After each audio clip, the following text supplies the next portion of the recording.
Questions that begin with either according to the author or according to the passage are frequently considered the easier questions in the set. And that's because these questions will oftentimes reference a specific point in the passage to answer the question, and that piece of information doesn't usually require a whole lot of analysis. In other words, the answer is often underlinable in the original text of the passage. So in this case, the question mentions historians of science, which is a bit of a unique phrase, and it's taken directly from the second paragraph where the passage talks about nearly every historian of science.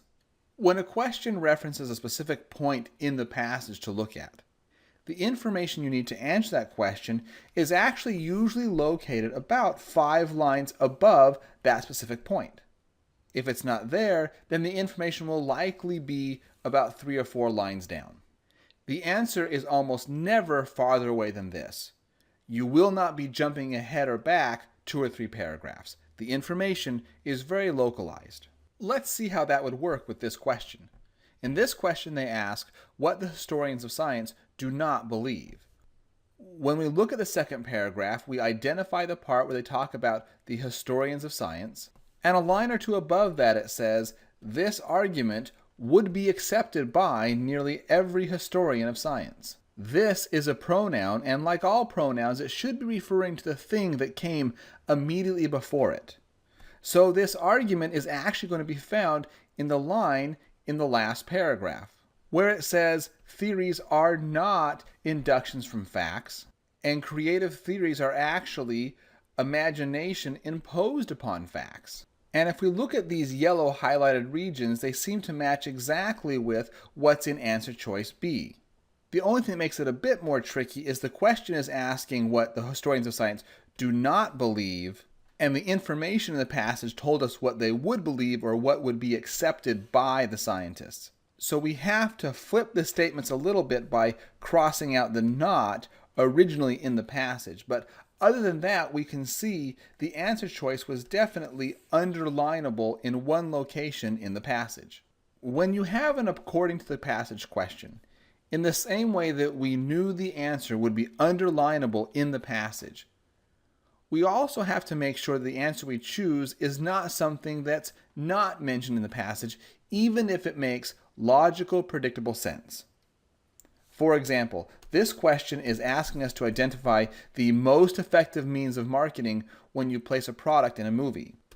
And the passage gives us a simple list. The passage says there is a hierarchy of product treatment.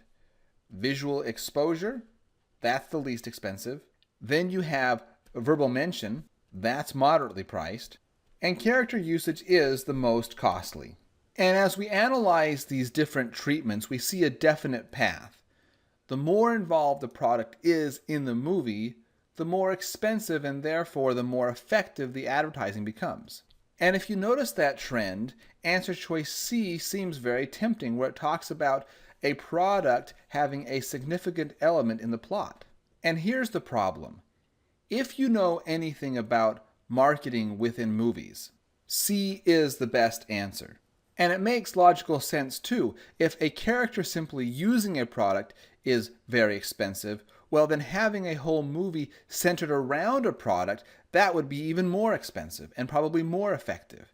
The problem is C is not mentioned in the passage, because the question isn't asking us what is a true answer, it's asking what does the passage tell us. So in this case, even though using a product as a significant element in the plot, in reality that is the most effective, because it's not mentioned in the passage, in this case it's wrong. Now, if the question had asked us originally, what could you infer from the passage, then C would be a great answer. Those are extension questions, and we'll talk about those in another video. But for according to the passage questions, you have to be very literal on what's in the passage and what's not.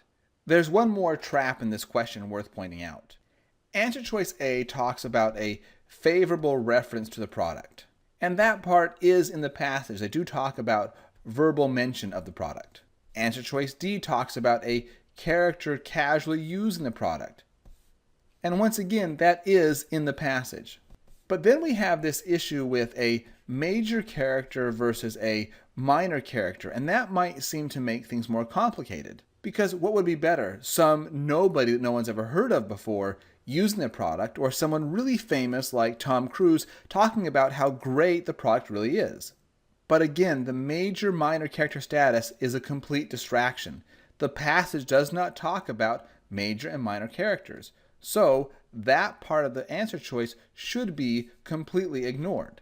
And we're left simply comparing favorable reference to character usage, and the passage clearly states that character usage is the most costly.